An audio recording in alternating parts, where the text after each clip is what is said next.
ছুটি নিয়ে টানাটানি? কলকাতা থেকে উইকেন্ড ট্রিপে ভিড় এড়িয়ে এমন কোনো জায়গায় যেতে চান যেখানে বসেই আপনি চিল করতে পারেন? তাহলে বরং আমার সঙ্গে ঘুরে আসবেন চলুন এমন এক জায়গায় যেখানে অতল জলরাশির বুকে ভেসে যাওয়া যায়, যে যাত্রাপথে আপনার সঙ্গী হতে পারে পাখির দল, যেখানে পাহাড়ও আছে, আছে প্রকৃতির নির্জনতা, আর আছে সুবিশাল চিল্কার মনোমুগ্ধকর রূপ, পরিবারের সঙ্গে সময় কাটানোর অফুরন্ত সুযোগ। চলুন ঘুরে আসি ওড়িশার গঞ্জাম জেলার রম্ভা আর বরকুল থেকে।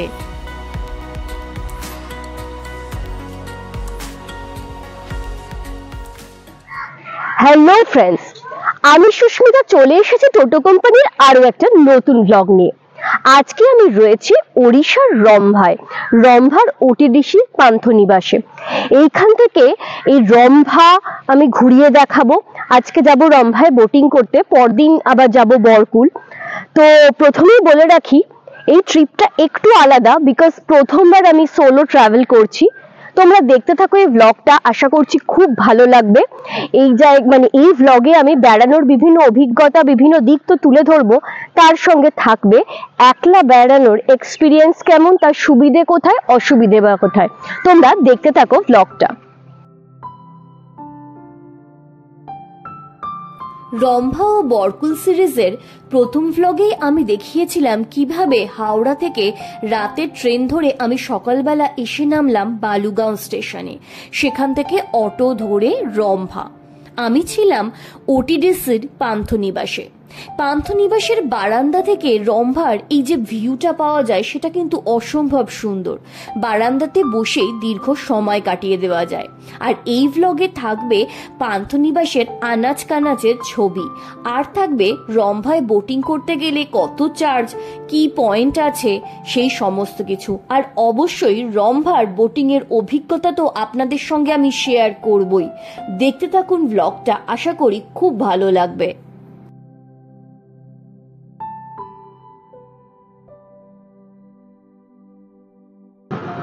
এইটা হলো পান্থনিবাসটা। এর কিন্তু উল্টো দিকে যে বারান্দাগুলো আছে সেখান থেকে কিন্তু খুব সুন্দর লেকের ভিউ পাওয়া যায়। তবে একটা কথাই বলবো, এটা লোকেশনালি খুব ভালো হলেও মেইনটেনেন্সের যথেষ্ট অভাব আমার চোখে পড়ছে। এখানে হচ্ছে আপনার রেস্টুরেন্ট থেকে শুরু করে সবই আছে, সুতরাং এখানেই খাবার দাবার পেয়ে যাবেন। আর এখান থেকে কিন্তু বোটিং করার জন্য আগাম বুকিং করতে হয়।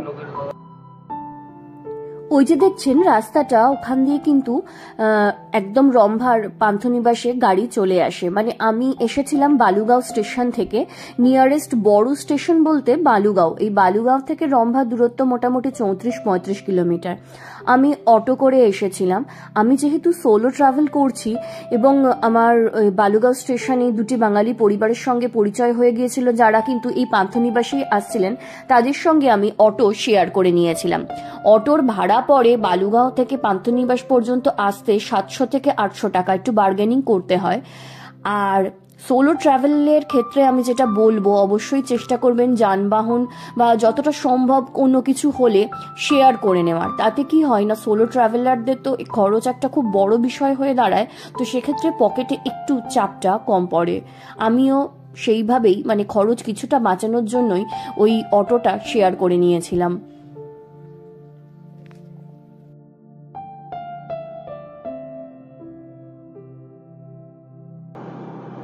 রম্ভা, বরকুল বা ওটিডিসি পান্থনিবাস কি করে বুক করবেন সেই সমস্ত তথ্য আমি দিয়ে দেবো ব্লগে। তো আমি রয়েছি রম্ভার পান্থনিবাসে। আমি এখানে যিনি রিসেপশনিস্ট আছেন তার সঙ্গে আমি কথা বলে নেব, উনি বলে দেবেন যে কিভাবে বুক করতে হবে। নাম আশিস কুমার মল্লিক। আচ্ছা, তো কেউ যদি পান্থনিবাস বুক করতে চায় কিভাবে করবে? পান্থনিবাস বুক করতে চাইলে আপনি অনলাইনে করবে, ওটা www.otdc@panthanivas.com। panthanivas.com না odisha.com?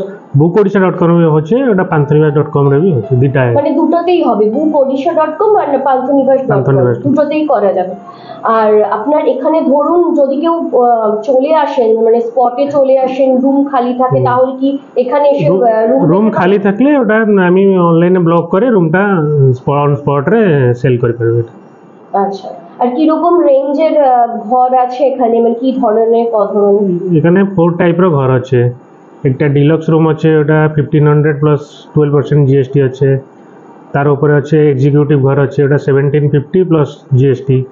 আর একটা আছে প্রিমিয়ার ঘর আছে, ওটা আছে 2200 প্লাস জিএসটি।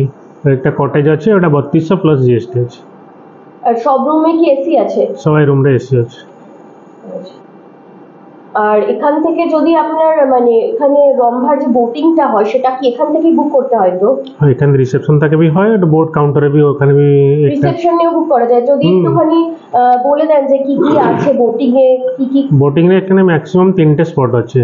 একটা ব্রেকফাস্ট আইল্যান্ড, আর একটা ঘন্টাশিলা হিল, একটা বার্ডস আইল্যান্ড আছে। বার্ডস কি বার্ড মানে এই সময় মার্চ মাসে তো বার্ড নাই, এটা মানে ওটা কি শীতকালে মাইগ্রেটরি বার্ডটা আছে। আর দুটো পয়েন্ট থাকলে কি কি থাকছে? দুটো পয়েন্ট হলে এটা ব্রেকফাস্ট আইল্যান্ড, ঘন্টাশিলা হিল। আর আপনার মানে কি রকম কি খরচ থাকে বোটে? কত সিট থাকে, কি রকম খরচ থাকে? বোটিং রে গেলে ওটা পার হেড দুটো স্পট গেলে 200 রুপিস, আর 3টে স্পট গেলে 300 রুপিস ওটা আছে। মিনিমামটা 7 জন হলে এটা একটা বোট যায়। আচ্ছা, মানে মিনিমাম 7 সিটার বোট আছে? 7 সিটার আছে, 8 সিটার भी আছে, 10 সিটার भी আছে। আচ্ছা, আর এটা হচ্ছে আপনার কি বোট, মানে মোটর বোট? আর স্পিড বোট চলে? স্পিড বোট भी একটা স্পিড বোট আছে, 5 সিটার স্পিড বোট আছে। আর 5 সিটার স্পিড বোটের খরচ কি রকম? 5 সিটার দুটো স্পট গেলে এটা 1770, 3টে স্পট গেলে 2650। আর মোটর বোটে দুটো স্পট করলে? দুটো স্পট গেলে এটা 1400 টাকা মিনিমামটা। 1400 টাকা হলে বোটটা যায়। ওকে, থ্যাংক ইউ। এবার আসি চিল্কার কথায়। চিল্কা ঈষৎ লোনা জলের রূপহ্রদ বা ভারতের পূর্ব উপকূলের ওড়িশা রাজ্যের পুরী, খুর্দা ও গঞ্জাম এই 3টি জেলা জুড়ে বিস্তৃত। এটি ভারত তথা এশিয়ার বৃহত্তম উপকূলীয় লেগুন বা উপহ্রদ। চিল্কা 1100 বর্গ কিলোমিটার জুড়ে বিস্তৃত। শীতকালে চিল্কার বুকে উড়ে আসে অসংখ্য পরিযায়ী পাখি। চিল্কার বুকে রয়েছে অসংখ্য ছোট বড় দ্বীপ, আর সেই সমস্ত দ্বীপগুলোকে কেন্দ্র করে ছোট ছোট ট্যুরিস্ট স্পটও তৈরি হয়েছে। চলুন এবার ঘুরে আসি পান্থনিবাসের আরও একটা পার্ট থেকে। চিল্কার দিকের যে পার্টটা রয়েছে সেই জায়গাটা আমার ভীষণ ভাল লেগেছে। আগেই তো দেখালাম এই জায়গাটা কিন্তু বেশ বড়, আর প্রচুর গাছপালা রয়েছে, নানা রকম ফুল রয়েছে। কোথাও আবার দেখলাম গোলাপের চাষ করেছে, পাখির ডাক, সব মিলিয়ে এই জায়গাটা আমার এক নজরেই মন কেড়ে নিয়েছিল। আমরা ঠিক করেছিলাম চিল্কার বুকে বোটিংটা করব বিকেলবেলা, পড়ন্ত সূর্যকে দেখতে দেখতে। আর তার আগে ঘর পেয়েই ফ্রেশ হয়ে নিলাম, ব্রেকফাস্টও এখানে এসেই করেছিলাম। এরপর লাঞ্চ করব। চলুন লাঞ্চ করে আসি। লাঞ্চে মেনু ছিল কাঁকড়া আর ভাত। আমি চলে এসেছি লাঞ্চ করতে। লাঞ্চে আমি নিয়েছি হচ্ছে কাঁকড়া, মানে সমুদ্রের ধারে বেড়াতে এসেছি, তাও আবার চিল্কার একটা পার্টে, সুতরাং কাঁকড়া তো খেতেই হয়। যদিও আমি এর আগে সাতপাড়াতে যখন কাঁকড়া খেয়েছিলাম, মানে ওখান থেকে একটা রাজহাংস আইল্যান্ডে গিয়ে খেয়েছিলাম, সেটা টেস্ট আলাদা ছিল। সেটাকে বলা হয়েছিল চিল্কার কাঁকড়া, যেটার খোলাটা পাতলা এবং ভীষণ টেস্ট। বাট এখানে কিন্তু এটা নর্মাল সামুদ্রিক কাঁকড়া, এখনো খাইনি, খেয়ে দেখতে হবে যে কিরকম। গ্রেভিটা সত্যি খুব ভালো করেছে।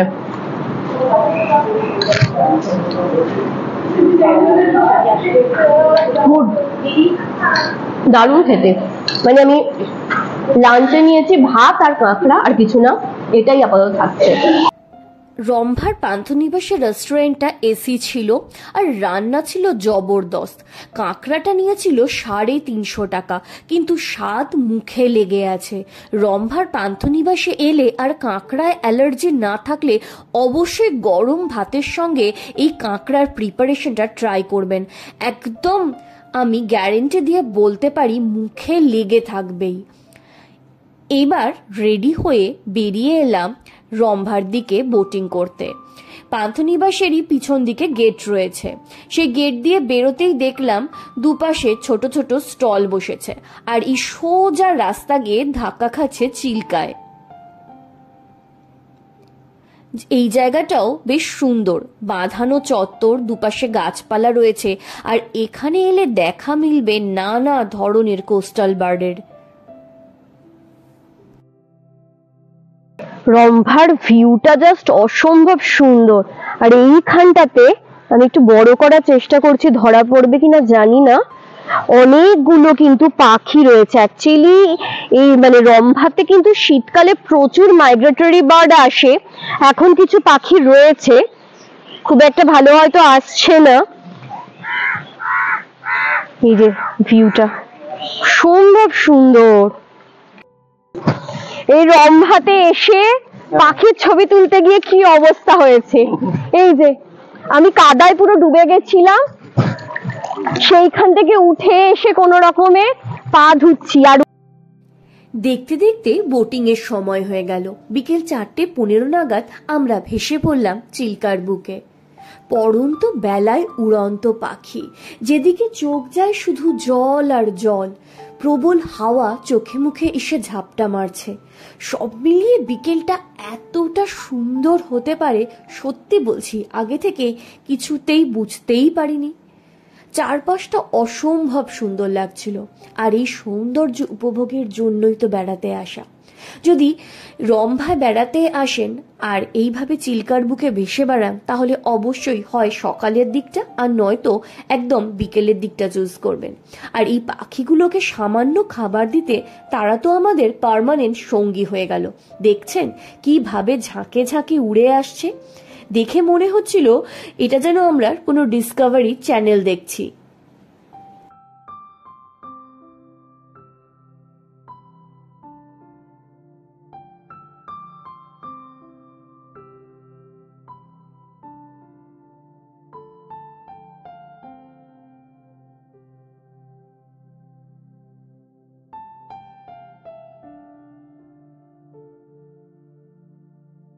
দেখতে দেখতে চলে এলাম প্রথম পয়েন্ট ব্রেকফাস্ট আইল্যান্ডে। নাম আইল্যান্ড হলেও জায়গাটা কিন্তু এতটুকুই, একটা ছোট্ট ঘর।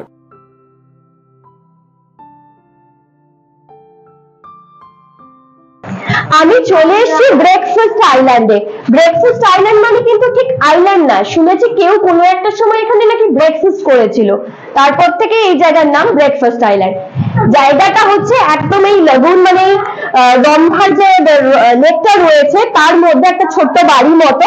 এই যে আমি দেখাচ্ছি এইখানটা, এইখানটাতে এখান থেকে সূর্যাস্ত দেখা যাচ্ছে। এইখানে একটা দরজা রয়েছে, পার্ট রয়েছে সমুদ্র, আর এইখানে আর একটা রয়েছে, এই দিক দিয়ে দেখা যাচ্ছে। আচ্ছা, এইখানে একটা রয়েছে, 3 দিক হলো। আর এই দিক দিয়ে আমরা উঠেছি, এই দিকটাতে আমরা সবাই উঠেছি এই দিক দিয়ে। এইখানটাতে একটা পার্ট রয়েছে। এই জায়গাটা ভীষণ সুন্দর, আমি অবশ্যই রেকমেন্ড করবো, একবার ঘুরে যান, খুব ভালো লাগবে। এই যে ব্রেকফাস্ট আইল্যান্ডের ভিউ, সূর্যাস্ত হচ্ছে, সিম্পলি চারপাশে সমুদ্র, পাহাড়, মানে অদ্ভুত অদ্ভুত সুন্দর জায়গা। আর এই যে আমাদের বোটটা, সূর্যাস্ত হচ্ছে। আচ্ছা, এখানে ফটো সেশন চলছে। বলিনি আমি সোলো ট্রাভেল করেছি ঠিকই, কিন্তু লাকিলি এখানে আসার পর আমার এনাদের সকলের সঙ্গে আলাপ হয়ে গেছে, যাদের সঙ্গে আমি কিন্তু রীতিমতো ঘুরছি। কেমন লাগছে, কেমন লাগছে জায়গাটা? ভালো, দারুণ, মানে লোকজন, পাহাড় ঘেরা এরকম লেক। ব্রেকফাস্ট আইল্যান্ডের অন্য পাশেই ছিল ঘণ্টাশিলা পাহাড়, সেখানে মহাদেবের মন্দিরও রয়েছে গুহার মধ্যে। আরও এগিয়ে আমরা চললাম বার্ডস আইল্যান্ডের দিকে। মার্চ মাস, ফলে এখন আর মাইগ্রেটরি বার্ড নেই, তবে বার্ডস আইল্যান্ডে গিয়ে অবাক হওয়ার পালা। অনেক দূর থেকে দেখলাম কিছু একটা মূর্তি, আর কাছে গিয়ে দেখি সেখানে ডাইনোসর। কেন এই ডাইনোসরের মূর্তি তার উত্তর অবশ্য খুঁজে পেলাম না। ঘণ্টাশিলা হিল আর বার্ডস আইল্যান্ডে আমরা নামতে পারলাম না। এবার আমাদের ফেরার পালা। সূর্য তখন আরও একটু পশ্চিমে হেলে গেছে। পড়ন্ত বিকেলে রঙিন আভা ছড়িয়ে রয়েছে আকাশে। চারপাশটা অসম্ভব সুন্দর লাগছিল। আর এর সঙ্গে শেষ হলো আমাদের রম্ভা ভ্রমণ। আমার এই ব্লগটা কেমন লাগলো জানাতে ভুলো না। আরো এইরকম অদ্ভুত জায়গার সন্ধান পেতে অবশ্যই ফলো করো আমার চ্যানেল টোটো কোম্পানিকে, আর সাবস্ক্রাইব করে দিও আমার চ্যানেলটা।